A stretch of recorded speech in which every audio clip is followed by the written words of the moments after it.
আসসালামু আলাইকুম। উপস্থিত সকল শিক্ষার্থীবৃন্দ, আশা করছি সকলে তোমরা ভালো আছো। লেকচার 12-এ তোমাদের সকলকে স্বাগতম। লেকচার 11-এ আমি তোমাদেরকে বলেছিলাম লেকচার 12-এ আমি তোমাদের সাথে পাস্ট কন্টিনিউয়াস টেন্স সম্পর্কে আলোচনা করব। চলো শুরু করা যাক। পাস্ট কন্টিনিউয়াস টেন্স অর্থাৎ অতীতকালে ঘটমান বর্তমান কাল। Structure subject plus was oblique were plus ভার্বের প্রেজেন্ট ফর্মের সাথে আইএনজি যোগ প্লাস অবজেক্ট। সংজ্ঞা অতীতকালে কোনো কাজ চলছিল বা ঘটছিল বোঝালে পাস্ট কন্টিনিউয়াস টেন্স হবে।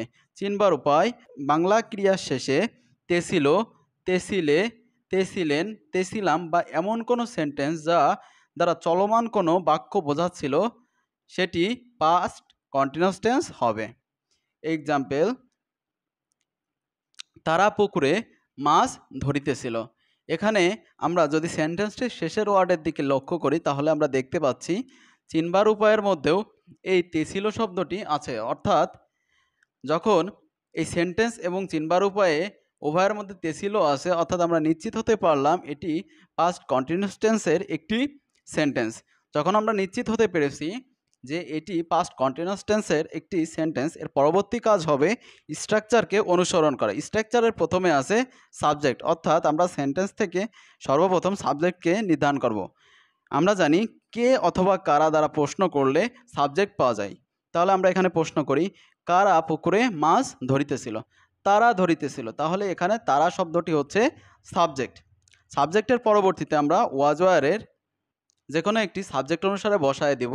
এর পরবর্তী কাজ হচ্ছে ভার্বকে খুঁজে বের করা। আমরা জানি কোনো কাজ করাকে ভার্ব বলে, অর্থাৎ ধরিতেছিল বলতে এখানে একটি কাজ বোঝাচ্ছে, অর্থাৎ ধরিতেছিল এখানে ভার্ব, এর সঙ্গে আইএনজি যুক্ত করতে হবে। এর পরবর্তীতে অবজেক্ট বসায় দিতে হবে।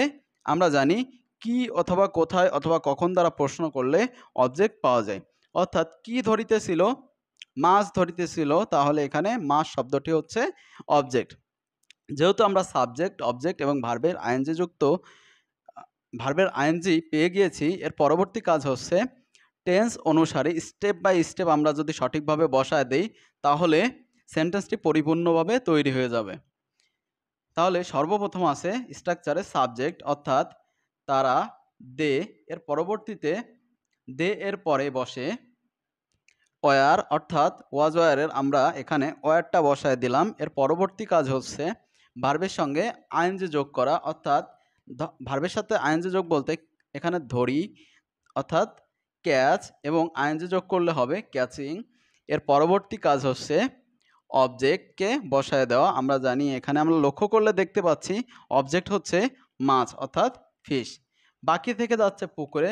যখন আমরা মাছ ধরতেছি তখন অবশ্যই আমরা পুকুরের বাইরে মাছ ধরতেছি না, অর্থাৎ ভিতরে, এজন্য আমরা ইন বসায় দেব এবং নির্দিষ্ট করে যেহেতু পুকুর বোঝাচ্ছে এজন্য আমরা দি বসাবো এবং পুকুরের জন্য পন্ড বসায় দিব। আশা করি বুঝতে পেরেছো। এর পরবর্তী সেন্টেন্সের দিকে যদি আমরা লক্ষ্য করি দেখতে পাচ্ছি আমরা বই পড়িতেছিলাম, অর্থাৎ এখানে শেষের ওয়ার্ডটি আছে তেছিলাম। চিনবার উপায়ের মধ্যেও আছে তেছিলাম, অর্থাৎ আমরা নিশ্চিত হতে পারলাম সেন্টেন্সটি পাস্ট কন্টিনিউয়াস টেন্সের একটি সেন্টেন্স।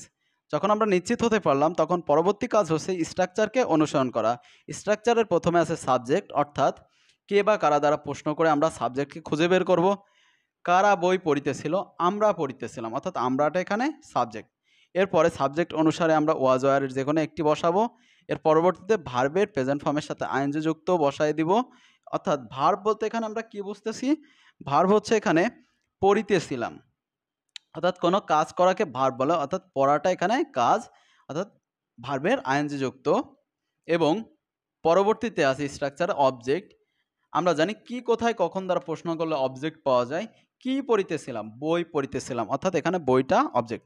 যেহেতু আমরা স্ট্রাকচার অনুযায়ী সাবজেক্ট, অবজেক্ট এবং ভার্বের আইএনজি যুক্ত পেয়ে গিয়েছি, এর পরবর্তী কাজ হচ্ছে স্ট্রাকচারকে অনুসরণ করে স্টেপ বাই স্টেপ সঠিকভাবে বসানো। বসালেই সুন্দরভাবে ট্রান্সলেশনটা হয়ে যাবে। তাহলে স্ট্রাকচারের প্রথমে আছে সাবজেক্ট, অর্থাৎ আমরার ইংরাজি উই।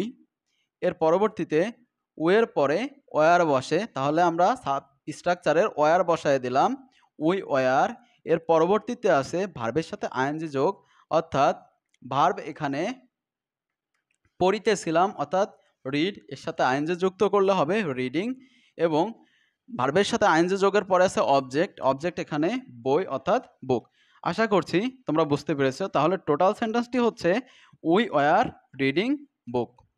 আশা করছি উপরিউক্ত আলোচনায় পাস্ট কন্টিনিউয়াস টেন্স সম্পর্কে তোমরা কিছুটা হলেও ধারণা পেয়েছো। লেকচার 13-এ আমি তোমাদের সাথে পাস্ট পারফেক্ট টেন্স সম্পর্কে আলোচনা করব। ভিডিওটি যদি ভালো লেগে থাকে তাহলে লাইক, কমেন্ট ও শেয়ার করতে ভুলো না। ভালো থাকো সবাই, দেখা হবে পরবর্তী ভিডিওতে। আসসালামু আলাইকুম।